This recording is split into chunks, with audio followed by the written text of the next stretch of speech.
Hi guys, welcome back to my retake on the SIMGOT EG280. I did the review a couple of days ago and by mistake I was initially led to believe that the EG280 had compatibility with WalkPlay, but when I tried to use its dongle with the WalkPlay application, I wasn't getting it to work. I tried 3 different phones and it wasn't working. And then it came down to a mix of my naivety. I was putting the dongle into the USB port, but I wasn't putting it deep enough. For some reason, I can't understand why.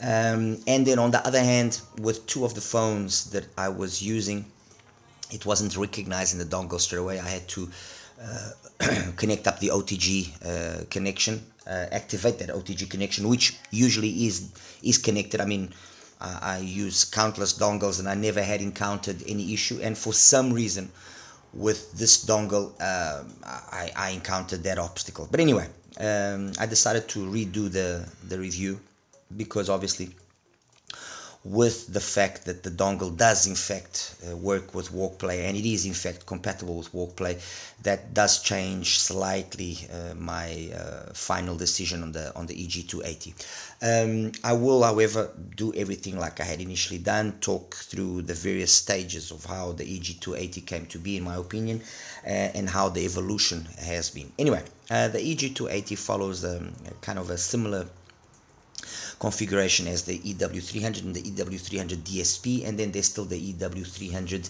the HBB version. And what that formula is DD, a BA, a DD, a microplanar, and a PZT on these two.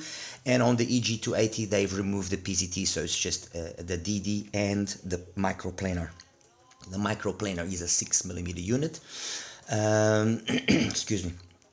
And yeah, well, that's basically it. And the whole idea behind the EW300 was to offer kind of the same vibe as the as the Super Mix 4 from SIMGOT, which was again the same sort of configuration. It just added another 4th driver, which was a BA.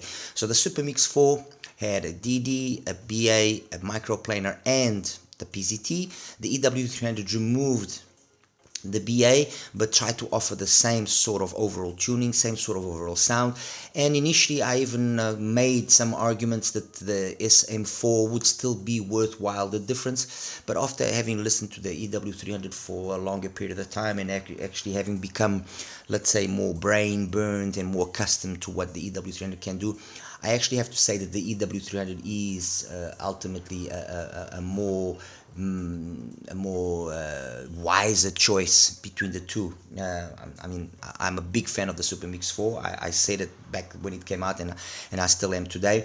But it's hard to beat the $70 that the EW300 costs. It's hard to beat. I mean, it's really it's to applaud the the fact that SIMGOT made a all-metal shell IM, reasonable accessories except for the cable. This is not the stock cable, as you can see. Decent enough tips, has the case, and it plays phenomenally well. Also, on top of that, you have the exchangeable nozzles, which offer 2 different tunings.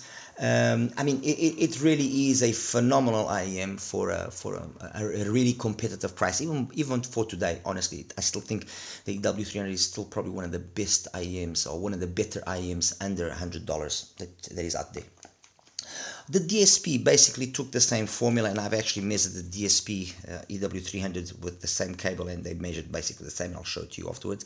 And they added an inline dongle to the equation. It still has the detachable nozzles, and by doing that, what basically you now have is a little bit more versatility in terms of the tuning. With the DSP, it lowers the bass level a little bit more, and kind of, I would say,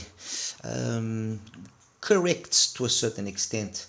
Not that I ever found the bass on the EW300 to be excessive, but on the DSP version, because they've lowered the bass, it kind of makes the sound more vocal focused, and kind of pleased more that crowd of people that were complaining about the EW300 having too much bass.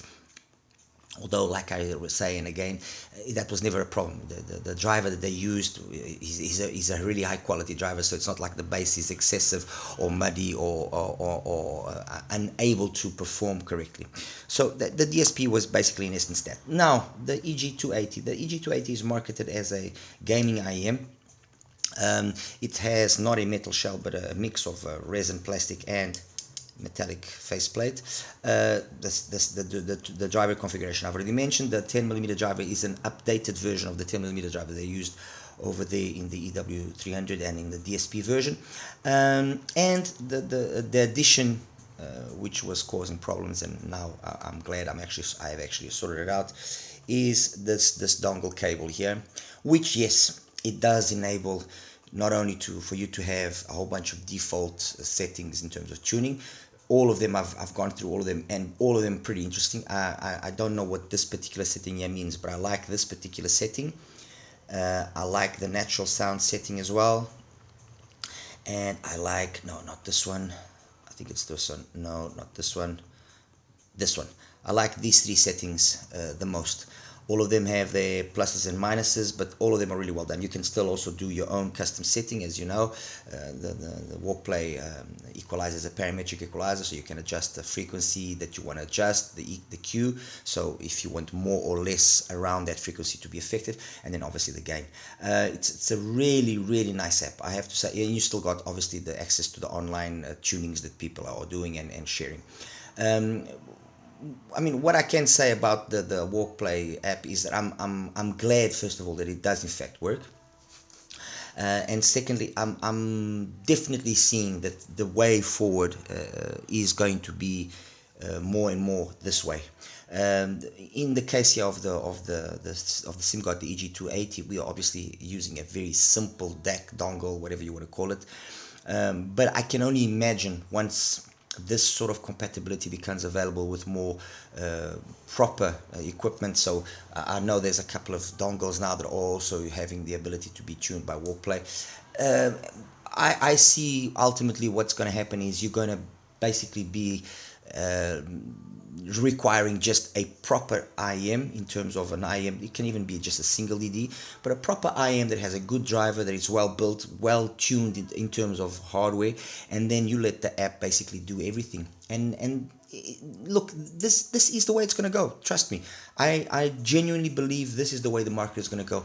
Sure enough, there's still going to be market for those ultimate IEMs and this and that, but more and more this is the way things are going to go. It's having a proper designed IEM in terms of the hardware part of it, and then having the ability to either have already with it a good a good dangle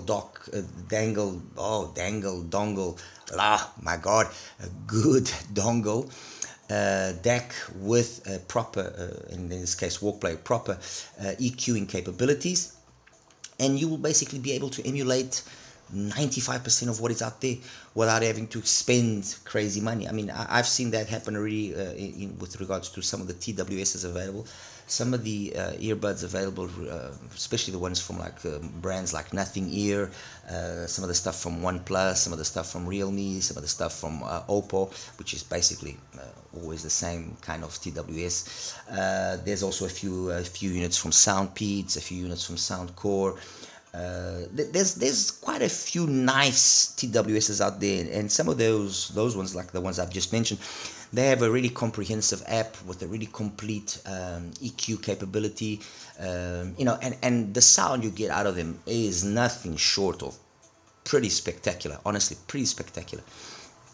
Anyway, let's delve here into the EG280 so that we can understand what it's about.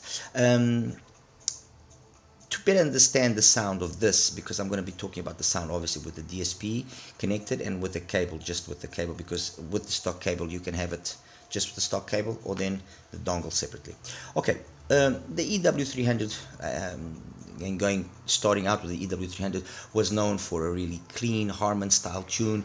Clean, you had that versatility of the two tuning nozzles that would enable a slight adjustment. I preferred the standard nozzle which is the silver one, and it really played spectacularly well. That's the reality. In my opinion, I didn't ever find it to have any issues with regards to the amount of bass that it had, or the balance of the bass and the mids and the highs. It was really very, very engaging, fun IM to listen to. The EW300, as I mentioned, basically took that, the 300, the DSP version, sorry, it basically took on that formula, and due to the fact that it used then the DSP enabled us to enabled the bass level to be brought down a good, I would say, let me just see, at 60 hertz it's down 4 dBs. And that 4 dB difference between the stock bass curve on the 300 and the DSP bass curve is enough for the sound to open up completely, or rather, let me rephrase that, to open up even more so, and please more those people that like a more clinical type of presentation, that like a more detailed type of presentation.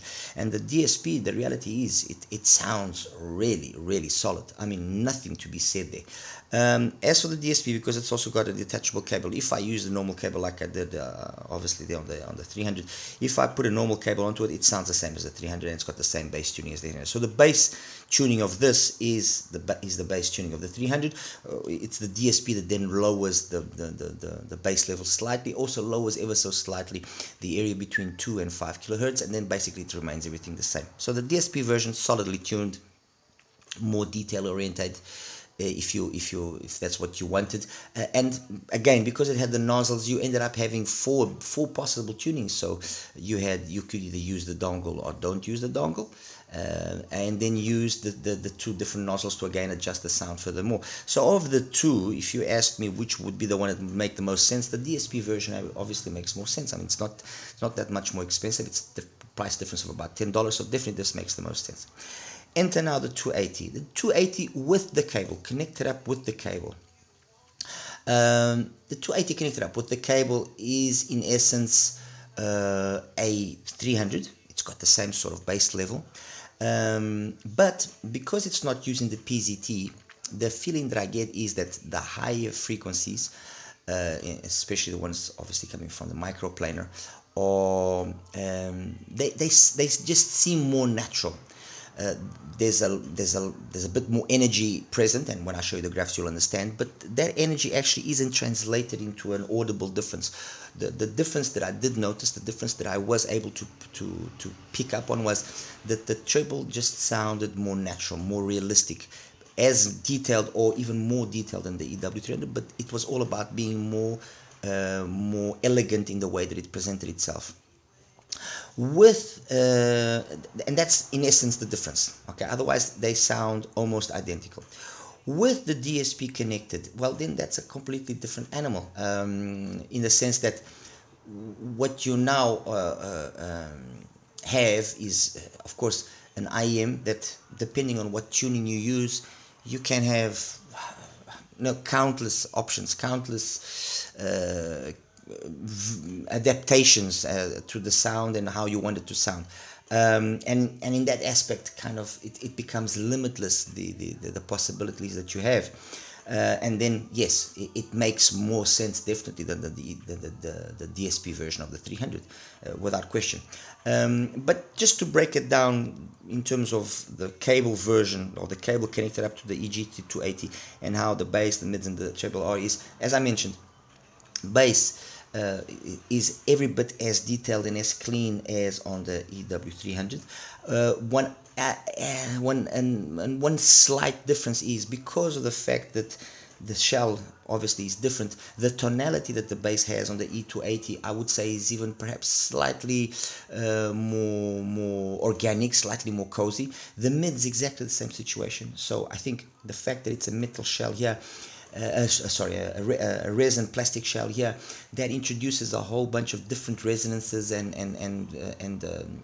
nuances to the sound, which the metal shell adds in a more, you could almost say that in the metal shell, the EW300, it sounds slightly well, colder, yes, but a little bit more incisive. It seems like the bass slams are more precise. The 280, the EG280, because of the shell's difference, and connected up to the same dongle. So I was using with the cable and connected up to the same dongle, to the same source, which was the Yuki with the NX7, and I also used my Q15 and so on. The bass here just sounds more cozy, it sounds warmer, it sounds more organic, if you want to put it that way.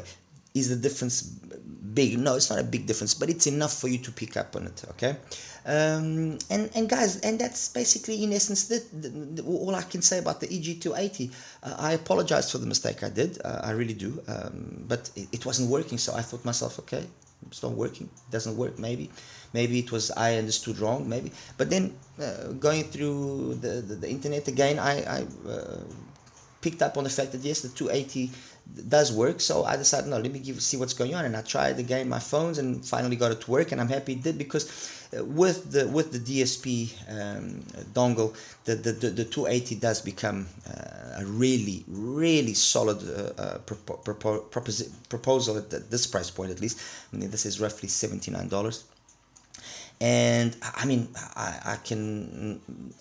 there's just absolutely nothing I can say against it in terms of if it's worth it or not. Definitely worth it. And for gaming purposes, I'm sure it will satisfy every gaming purpose that might be out there from the part of you guys. And sonically as well, the versatility that it offers is just second to none. So I cannot recommend it enough. Definitely give it a listen, because I'm sure you're going to be impressed with the performance of the EG280. All right, guys, let me just show you the graphs now and wrap it up.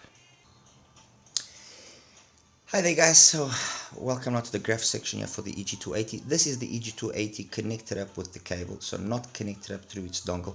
I'm not going to show you all the connections with the dongle, all the different tunings. Trust me, the tunings are well done, the stock ones that are present.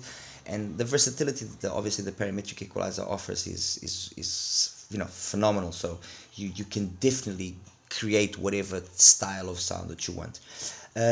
Compared, as I mentioned, with the EW300 with the silver nozzle, which is the one that I like. So EG280, which is this graph, compared to EW300. Okay, you can see how similar they are in terms of energy and so on. A little bit more energy up top here on the part of the 280, but honestly not audible. And again, I repeat, I think that the fact that it's not noticeable, or at least not noticeable in a negative manner, and I think it actually just makes the sound as equally detailed as in the 300, but just more polished, more elegant, is the fact that the shell is, of course, a plastic resin kind of mix of a shell, which just changes the overall tonality. So it's not that the EW300 was in any way metallic sounding or anything of the sort. No, I didn't find it that way. But comparatively, when you go back and forth between either EW300 and the EG280, you could almost say that. You could almost say that the EG280 is more organic, more old school, while the 300 is more clinical, more sterile almost in its presentation. As compared to the EW300 DSP version with the cable, just for the sake of you guys seeing, as you can see, again, almost identical to the normal EW300, but no point there. As compared to the EW300 DSP with the dongle connected up to it, which is what makes sense. I think that the difference is evident. It's a slightly lower bass level, and then of course a little bit less energy there as well in that 2 to 5 kilohertz area. Obviously, this is all a product of the actual DSP, and so you can easily make the 280 also have that same drop in terms of bass, which there is a tuning that does that, and with that obviously then brings a more detailed mid presentation. So depending on where your preferences are, that you like a more bass heavy sound or you like a more detailed sound, you can definitely do that with the EG280, and you can extract that sort of differences in terms of sound or preferences in terms of sound quite easily. All you have to do is either play around a little bit with the DSP and with the equalizer, or then if you just want to maybe find some EQing that has already been done by somebody online, and try that as well. But the truth is, as long as you have a capable enough IM, which the EG280 is, it's got the right hardware, and then the DSP is equally capable and versatile to tune. It's kind of, you could say that the sky is the limit to what you can create. And guys, that's basically it. There's really, truthfully, not much more that I can say about the EG280 other than, yes, if I thought that it was good before, I think it's very, very good now, and I definitely think it's worthwhile being considered if what you want is an IM that is not only capable of excellent gaming duties, but also excellent, I would even go as far as saying almost stellar performance sonically in terms of music. I mean, that's I think that the 280 is definitely capable of that. All right, guys, as always, like and subscribe. Take care now. Bye bye.